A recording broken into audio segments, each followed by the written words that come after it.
যাব মদিনা। সবাই মনে বড় আশা ছিল। কোরআনুল কারীমের মধ্যে এমন একটা সূরা আছে, মুসলিম শরীফের বর্ণনায় আসছে, আল্লাহ রাসূল বলেন এই কোরআনুল কারীমের মধ্যে এমন একটা সূরা আছে, কেউ যদি এই সূরাটা একবার তেলাওয়াত করে, প্রতিদিন তেলাওয়াত করে, প্রতিদিন তেলাওয়াত করে, প্রতিদিন তেলাওয়াত করে, ইশারের নামাজের পূর্বে, ঘুমানোর পূর্বে, ইশারের নামাজের পরে, ঘুমানোর পূর্বে, বাদাল ইশা ক্বাবলান নাওম, বাদাল ইশা ক্বাবলান নাওম, কেউ যদি ইশারের সালাত আদায় করে ঘুমানোর পূর্বে এই সূরাটা যদি প্রতিদিন একবার রাতে তেলাওয়াত করে, আল্লাহ রাসূল বলেন এই সূরা তাকে আল্লাহ তাআলার কাছে সুপারিশ করে করে তাকে জান্নাত পর্যন্ত পৌঁছে দিবে। যদিও তার দুই একটা আমলনামা ভুল ত্রুটি থাকে, কিন্তু আল্লাহর কোরআনের এই সূরা বলবে, আল্লাহ আমি দুনিয়াতে ওয়াদা করেছিলাম যে আমাকে মহব্বত করবে, আমাকে তেলাওয়াত করবে, তার জান্নাতে যাওয়ার জিম্মাদারি আমার হাতে, তার জন্য আমি সুপারিশ করব। তখন ফেরেশতারা বলবে না তুমি জাহান্নামী। আল্লাহর কোরআন বলবে প্রশ্নে আসে না, আমি তার পক্ষে দাঁড়ায় গেছি। সুবহানাল্লাহ। যখন কোরআনুল কারীমের এই সূরাটা তার পক্ষে সুপারিশ করবে, আল্লাহ তাআলা তাকে ক্ষমা করে দিয়ে বলবে যাও আমার জান্নাতে প্রবেশ করো। আল্লাহু আকবার। বলবো সেই সূরাটার নাম কি? বলবো? পড়বেন তো আপনারা? পড়বেন? ওখানে আস্তে করে কয়, কারণ অনেকে মনে মনে কে ইশারের নামাজই তো পড়ি না, আবার সূরা পড়ুন কোন সময়? পড়বেন তো? আল্লাহ কবুল করুন, জোরে বলি আমিন। এই সূরার নাম হচ্ছে সূরাতুল মুলক। কি জোরে বলুন? সূরার নাম মুসলিম শরীফের বর্ণনায় আসছে, কেউ যদি সূরাতুল মুলক প্রতিদিন ইশারের পরে ঘুমানোর পূর্বে তেলাওয়াত করে, ইন্তেকালের সাথে সাথে আল্লাহ তাআলা তাকে জান্নাত দিয়ে দিবে, তার কবরটা জান্নাতের বাগান বানায় দেওয়া হবে। বলেন সুবহানাল্লাহ। এই কারণে আবার নামাজ বাদ দিয়ে শুধু সূরা মুলক পড়েন না। আমি গেছি সিলেটে ওয়াজ করতে, এখন সূরাতুল ইখলাসের ফজিলত নিয়ে বর্ণনা করছি, বয়ান করতেছি যে এই সূরাতুল ইখলাস যে বেশি বেশি তেলাওয়াত করবে আল্লাহ তাআলা দুনিয়ার সমস্ত পেরেশানি দূর করে দিবে, তার জন্য আল্লাহ তাআলা 300টি রিজিকের দরজা খুলে দিবে। কয়টা? কোন সূরা? সূরাতুল মুলক, সূরাতুল ইখলাস, সূরাতুল ইখলাস, সূরাতুল ইখলাসের বয়ান করতেছি যে এই সূরা যদি কেউ 1000 বার তেলাওয়াত করে আল্লাহ তাআলা তার জন্য রিজিকের 300টা দরজা খুলে দিবে। এক সিলেটটা যুবক দ্বারাকে ওবা খারি সাহেব সত্যি হইছনি রে বাহ, ওদের ভাষা বুঝেন নাই? কোবা খিতা খাও খারি সাহেব সত্যি হইছনি রে বাহ, আমি তুমি খিতা খাও। কওবা আমি একটা লন্ডনের ভিসা লাগি আজকে 1 বছর ধরে করতামছি, আমার লন্ডনের ভিসা হয় না। তো তুমি তো মিয়া সাহেব মৌলভী সাহেব তুমি মিথ্যা কথা কইতে পারো না, তো সত্যি করে বলো আমি কি লন্ডনের ভিসা পাবো নাকি? আমি বললাম অবশ্যই তোমার লন্ডনের ভিসা হবে যদি তোমার জন্য মঙ্গল হয়, কল্যাণ হয়। আল্লাহ তাআলা যদি তোমার জন্য এটা কল্যাণ করে লিখে থাকে অবশ্যই তুমি লন্ডনের ভিসা পাবা। পরে কে খারি সাহেব তোমার লাগে আমার কথা আছে। আমি কে ওয়াজের পরে আইস, এখন ওয়াজের পরে আইসা আমার হাত ধরে কান্না দিছে, তুমি আমার লেগে দোয়া করো, আমার একটা লন্ডনের ভিসা দরকার, আমি খুব কষ্ট করতেছি। আমি বলি ঠিক আছে যাও তুমি সূরাতুল ইখলাস 40 দিন টানা, কয়দিন? 1000 বার করে তেলাওয়াত করবে। পাসপোর্ট জমা দাও এমবিসিতে, 41 না হলে আর 41, আর 41 না হলে আর 41, 43 টাইম তোমার ভিসা হবেই হবে ইনশা। তো সে তো খুব খুশি। এখন আমি 6 মাস পরে আবার সিলেটে প্রোগ্রামে গেছি, ওখানে আইসা আমাকে তুমি খিতা আমল দিছো, খিতা হয়েছো তুমি, আমার তো লন্ডনের ভিসা হয় নাই, তুমি আমার খিতা শিখাই দিলা, খুব আমার উপরে রাগ। আমি বলি কেন? এত কষ্ট করলাম 7টা মাস আমার ভিসা হইল না রে বা, তুমি খিতা শিখাইলা খারি সাহেব। কি বলো তোমার ভিসা হয় নাই?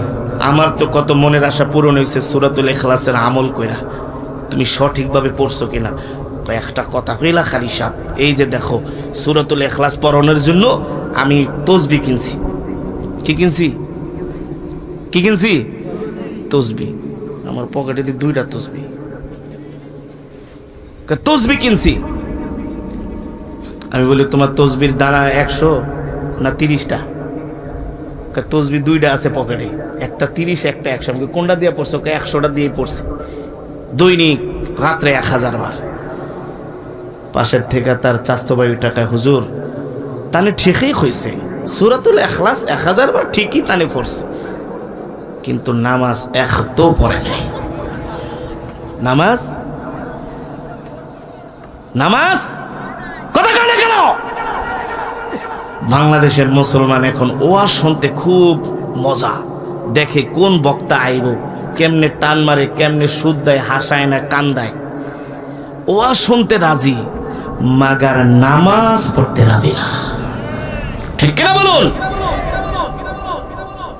কিন্তু মুসলমান আল্লাহর বান্দারা, আজকে আমরা নামাজ পড়তে রাজি না, কোরআন পড়তে রাজি না, আমাদেরকে দিনের কাজে পাওয়া যায় না, কোরআনের মেহনতে পাওয়া যায় না। অথচ আল্লাহর রাসূলের সাহাবীরা এই কোরআনের জন্য জীবন দিয়েছেন, শহীদ হয়েছেন, রক্ত দিয়েছেন, নিজের সম্পদ আল্লাহর রাস্তায় দান করেছেন, হিজরত করেছেন, হিজরত, মা ছেড়েছেন, বাবা ছেড়েছেন, ভাই ছেড়েছেন, স্ত্রী ছেড়েছেন, সন্তান ছেড়েছেন, কিন্তু আল্লাহর কোরআন ছেড়ে দেয় নাই। আর আজকে আমরা বাংলাদেশের মুসলমান, আমরা সব করতে রাজি, কিন্তু কোরআন ধরতে রাজি না। আজকে যদি আমাদের দেশে, আমাদের সমাজে কোরআনের আইন থাকতো, ঠিক কিনা বলেন? কিসের আইন? আমাদের দেশে যদি কোরআনের আইন থাকতো, সংসদ থেকে যদি কোরআনের আইন পাস হতো, তাহলে বাংলাদেশটা জান্নাতের টুকরা হয়ে যেত। চুরি চামারি দুর্নীতি থাকতো না, দুর্বল সবলের উপর অত্যাচার করতে পারতো না, ঠিক কিনা বলুন? একটা বেচারা গরিব রিক্সাওয়ালাকে 5 টাকার জন্য গালে থাপ্পড় দিতে পারতো না, একটা জুতা চোরকে ধইরা পিটায় তার মেরুদণ্ড ভেঙে দিতে পারতো না, ঠিক কিনা বলেন? কিন্তু জুতা চোরের চেয়েও আরো বড় বড় চোরেরা এসি রুমের মধ্যে বৈশা কলমের খোসা দিয়া কোটি কোটি টাকা কামায় নিতেছে, চুরি করতেছে, ঠিক কিনা বলেন? তাদের বলার কেউ নাই। বেচারা 100 টাকার জুতা চুরি করছে, রূপসা স্যান্ডেল, তারে পিটায় হাড্ডি গুড্ডি ভেঙে ফেলাইছে। কিন্তু যে রুমের মধ্যে বসে কলমের খোঁজা দিয়া রাষ্ট্রের হাজার হাজার কোটি টাকা আত্মসাৎ করে, তাকে বলার মতো কেউ নাই, ঠিক কিনা বলেন? কিন্তু যদি কোরআনের আইন থাকতো, কোরআনের শাসন থাকতো, তাহলে কখনো দুর্বলের উপর অত্যাচার হতো না, কোনো মানুষ না খায়া থাকতো না, কোনো মানুষ ক্ষুধায় কষ্ট পাইতো না, কোনো মানুষ চিকিৎসার অভাবে মারা যেত না, কোনো গরিব মানুষ সেই ঢাকার শহরের সদরঘাটে লঞ্চ টার্মিনালে না খায়া ঘুমাতো না, সেই গাবতলীর বাস টার্মিনালে না খায়া ঘুমাইতো না, ঠিক কিনা বলুন? যদি কোরআনের রাজ কায়েম হয়ে যেত, তাহলে প্রত্যেকটা মানুষের ঘরে ঘরে খাবার পৌঁছে দেওয়া হতো। বিশ্বাস করেন না? এখন দেখবেন আমাদের দেশের অনেক অফিসারদেরকে যদি বলা হয় আপনারা জনগণের এটা করেন সেটা করেন, ধমক দেখে আমরা কি তাদের বাড়িতে যাই নিরাপত্তা দিব নাকি? আমরা কি তাদের বাড়িতে যাই খাবার দিয়ামো নাকি? অথচ মুসলমানদের খলিফা, আমিরুল মুমিনিন, খলিফাতুল মুসলিমিন হযরত ওমর ফারুক, নাম কি? ওমরে কোরআনের আইন প্রতিষ্ঠা হলে কি সুবিধা হয় দেখেন।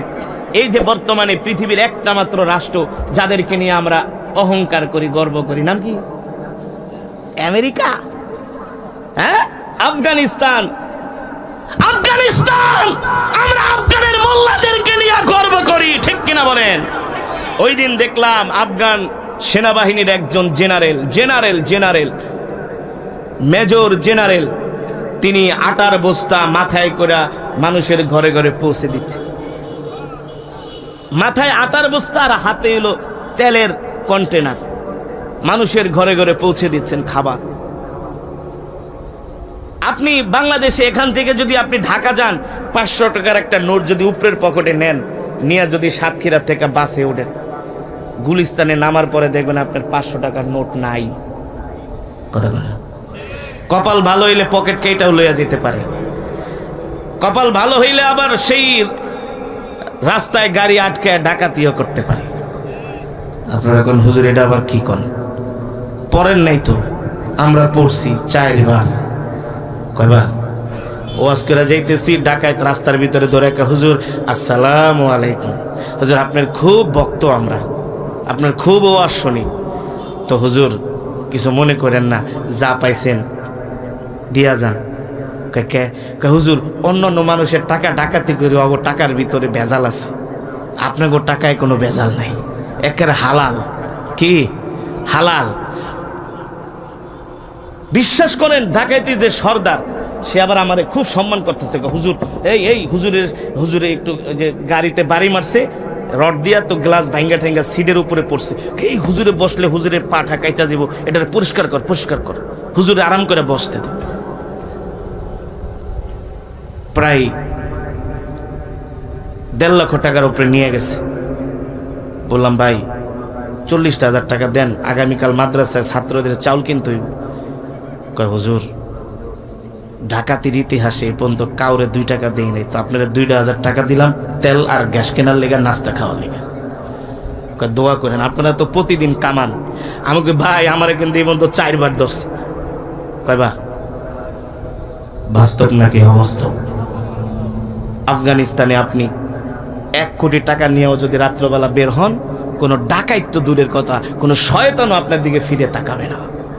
কারণ ডাকাত জানে এদেশে কোরআনের আইন আছে, এখন ডাকাতি করব, সকালবেলা আদালতে উঠে আমার হাত কেটে দেওয়া হবে। ঠিক কিনা মুসলমান? সঠিক নাকি বেঠিক? এই যে আফগানিস্তানে বর্তমানে আমরা যে রুটি খাই না, রুটি পরোটা তন্দুর রুটি, আমাদের দেশে তো মনে করেন পিস হিসাবে বিক্রি করে, তো আফগানিস্তানে এখন রুটি কেজি মাপে বিক্রি হয়, কেজি দিয়া মাপে। বলতে পারেন হুজুর রুটি আবার কেজি দিয়া মাপে কেন? কারণ হলো সব রুটির সাইজ তো এক না, কোনোটা বড় কোনোটা, দাম কিন্তু নিতেছে, কথা কয় না, দাম নিতেছে এক, কিন্তু কোনোটায় বেশি কোনোটায় কম। আপনি ঠকছেন, ওরা কিন্তু ঠিকই জিততেছে। এই কারণে আফগানিস্তানের কোরআনের আইন থাকার কারণে তারা ফরমান জারি করছে, রুটি বিক্রি হবে কেজি দরে, বিরিয়ানি বিক্রি হবে কেজি দরে, তাহলে মানুষের ঠকার সম্ভাবনা নাই। মুসলমান, এটা তো সাধারণ একটা উদাহরণ। এবার আসেন, যদি কোরআনের রাজ কায়েম হয়ে যেত, তাহলে মানুষ রাত্রবেলা ঘুমাইতো, কেউ গরু চুরি করার সাহস পাইতো না, ডাকাতি করার সাহস পেত না, কোনো মানুষ না খেয়ে ঘুমাতো না, প্রত্যেকটা মানুষের জানের মালের ইজ্জতের নিরাপত্তা দিত সরকার প্রধান। ঠিক কিনা বলেন? যেমন করে রাসূলের সাহাবী ওমর ইবনুল খাত্তাব রাদিয়াল্লাহু তাআলা আনহু, মুসলিম জাহানের খলিফা, একদিন ওমর মরুভূমি দিয়া হেঁটে যাচ্ছে, একটা বৃদ্ধ মানুষ ওমরকে দেখা ডাক দিছে, তাল এদিকে আসেন, আপনার কাছে আমার একটা নালিশ আছে। বলে কি নালিশ? আপনি কি জানেন ওমর কোথায় থাকে? বলে ওমর তো থাকে তার হেডকোয়ার্টার মসজিদে নববীতে। কেন তুমি ওমরকে খুঁজতেছো? ওই মহিলা জানে না তিনি হলেন ওমর। বলে ওমরের সাথে আমার একটা কথা আছে, তার একটা বিচার আছে আমার কাছে। সাধারণ জনগণ খলিফারে থ্রেট দেয়, তার নামে আমার একটা বিচার আছে। কি আছে? আর এখন যদি যারা বড় বড় নেতা, যদি কোন নেতা আপনার একটা বিচার আছে আমার নামে, এক থাপ্পড় দিয়া দাঁত 32টা ছুটে এলাই। কথাটা সঠিক নাকি বেঠিক? বলে ওমরের সাথে আমার একটা কথা আছে, তার কাছে আমার একটা বিচার আছে তার নামে। মহিলা ধমক দিয়া বলতেছে, আমি যদি ওমরকে পাইতাম তাহলে আমি ওমরকে বিচার করতাম। ওমর মুস্কি হাসি দিয়া বলে, আপনি বলেন কি অভিযোগ? ওমরের নামে এত ক্ষোভ কেন ওমরের উপরে? বলে শোনো, আমি 2 দিন পর্যন্ত আমার চুলায় আগুন জ্বলে না। ওমর আমার খলিফা, তার দায়িত্ব কি? তার দায়িত্ব হলো আমার ঘরে খাবার পৌঁছে দেওয়া। আল্লাহু আকবার। খলিফাকে ধমক দিতেছে, আমার চুলায় আগুন জ্বলে না। ওমরের দায়িত্ব কি? ওমরের দায়িত্ব হলো আমার ঘরে এসে খাবার পৌঁছে দেওয়া। এই কথা শোনা মাত্র ওমর আর দেরি করেন নাই। বলে, মা, ও মা, আমাকে কিছু সময় দেন, আমি আসতেছি, আপনি দাঁড়ান। এই কথা বলে ওমর আর দেরি করলেন না, দৌড়ায়া চলে গেলেন। যায়া বাইতুল মালের প্রহরীকে ডাক দিলেন, এ প্রহরী, তাড়াতাড়ি বাইতুল মালের গেট খুলে দাও। গেট খুলে দেওয়া হলো। হযরত ওমর আটার বস্তা মাথায় নিয়ে আবার মরুভূমির দিকে দৌড় শুরু করছেন। দৌড়াতে দৌড়াতে ওই বৃদ্ধ মহিলার কুঠুরির কাছে গেলেন। আটার বস্তা মাথা থেকে নামিয়ে ওমর নিজের হাতে রুটি বানাচ্ছেন। বৃদ্ধ মহিলা কাজ করতে পারে না, হাত কাঁপায়, শরীর দুর্বল। ওমর নিজের হাতে রুটি বানিয়ে, নিজে রুটি ছেঁকে, নিজে তরকারি রান্না করে ওই মহিলাকে খাওয়ায়া তার ঘরের কাজগুলো করে দিয়ে আসলেন। এটা কিন্তু আবার মনে করেন না ওই যে বাচ্চার সন্তানের ঘটনাটা আর একটা ঘটনা ইতিহাসের মধ্যে এসছে। হযরত ওমর ইবনুল খাত্তাব রাদিয়াল্লাহু তাআলা আনহুর জীবনীর মধ্যে এসছে, হযরত ওমর নিজের হাত দিয়া রুটি বানায়া মহিলাকে খাওয়ায়া আরো কিছু অর্থ দিয়ে আসলেন। আর বললেন, শোনেন মা, আপনি আগামীকাল সকালে ওই জায়গায় যাবেন, সেখানে আপনি খলিফাকে পাবেন। আল্লাহু আকবার। মহিলা যখন সকাল হলো, হযরত ওমর রাষ্ট্রীয় কাজকর্ম সম্পাদন করতেছে, আর ওই মহিলা হযরত ওমরের সাথে দেখা করার জন্য মসজিদে নববীর কাছে গেলেন। জিজ্ঞেস করলেন, আইনা ওমর ইবনুল খাত্তাব? তোমরা কি ওমর ইবনুল খাত্তাব কোথায় আছে জানো নাকি? তোমরা কি ওমরকে চেনো নাকি? কেন কেন বলে, আমি ওমরের নামে একটা নালিশ দেওয়ার জন্য আসছি। কি নালিশ? আমি আমার চুলায় 2 দিন পর্যন্ত আগুন জ্বলে না, ওমর আমার খোঁজ খবর নেয় নাই, কিন্তু গতকাল রাত্রে একজন অপরিচিত লোক আমার বাসায় আটার বস্তা দিয়ে আসছে, কিন্তু আমি তো চেয়েছিলাম ওমর আমার খাবার আমার ঘরে পৌঁছে দিবে। ওমরের নামে আমায় একটা নালিশ করার জন্য আসছি। মদিনার লোকগুলো ডাক দিয়া বলে, বৃদ্ধ মহিলা, তুমি যদি ওমরের সাথে দেখা করতে চাও, আসো আমার সাথে। হযরত ওমরের রাজ দরবারে নিয়ে গেলেন। মসজিদে নববীর সিঁড়ির মধ্যে বসে হযরত ওমর জনগণকে খাবারগুলো বন্টন করে দিচ্ছেন। আর ওই মহিলা হযরত ওমরের চেহারার দিকে তাকায় অবাক হয়ে গেছে। এই লোকটাই তো গতকাল রাত্রে আমাকে আটার বস্তা আমার ঘরে পৌঁছায় দিয়েছে। আল্লাহু আকবার। তার নিজের হাত দিয়ে আমাকে রুটি বানিয়ে দিয়ে আসছে। এখন মদিনার জনগণকে জিজ্ঞেস করে, এটাই কি সত্যি ওমর? বলে, হ্যাঁ, এটাই ওমর, ইনি ওমর, ইনি আমাদের খলিফা। ওই মহিলা দৌড়ায়া যায় হযরত ওমরের সামনে দাঁড়ালেন। আর ওই ওমর মহিলাকে দেখা 2 হাত তুলে বলে, মা, আপনি আমাকে ক্ষমা করে দিয়েন, আমি আপনার ঘরে খাবার পৌঁছে দিতে পারি না, আমি জানতাম না। আমি সব মানুষের খবর নিতে নিতে আমি ক্লান্ত হয়ে গিয়েছিলাম, আপনার বাড়িতেও আমি যেতাম, কিন্তু একটু দেরি হয়ে গেছে, আপনি আমাকে ক্ষমা করে দিয়েন। কাল হাসরের ময়দানে আল্লাহর আদালতে ওমরের নামে আবার নালিশ দিয়েন না। জোরে কোন সুবহানাল্লাহ। হ্যাঁ, আপনাদের সাথে তো সবাই এমন ব্যবহার করে, ঠিক না? এই কারণে আপনাদের সুবহানাল্লাহ বলতে মন চায় না। এদেশের এমনও নেতা আছে, নির্বাচন আইলে তাদের চেহারা দেখা যায়, নির্বাচন নাই তাদের চেহারাও দেখা যায় না, ঠিক কিনা বলেন? আছে কি আছে না? আবার ভালো সমাজের সেবকও আছে নাকি? আলহামদুলিল্লাহ, ভালো সেবকও আছে, ভালো সেবকও আছে যারা জনগণের দিনের খেদমত করে। আল্লাহ তাআলা তাদের কবুল করুন। আর যদি কোরআনের শাসন প্রতিষ্ঠা হয়ে যায়, প্রত্যেকটা নেতা জনগণের খেদমত করতে বাধ্য, কারণ দুনিয়ার মানুষের কাছে তাকে জবাব দিতে না হোক, আসমানের মালিক তো তাকে ছাড়বে না, ঠিক কিনা বলুন? এই কারণে আল্লাহর বান্দারা, আল্লাহ তাআলা আমাদেরকে যে কোরআন দিয়েছেন, নবীর উপরে যে কোরআন নাজিল হয়েছে, এই কোরআন আমরা নিজেরা শিখব, আমাদের সন্তানদেরকে শিখাবো, কোরআন অনুযায়ী আমাদের সমাজ গঠন করব। ইনশাআল্লাহ রাজি আছেন? আজকের মাহফিলে এসে আপনারা খুশি নাকি বেজার?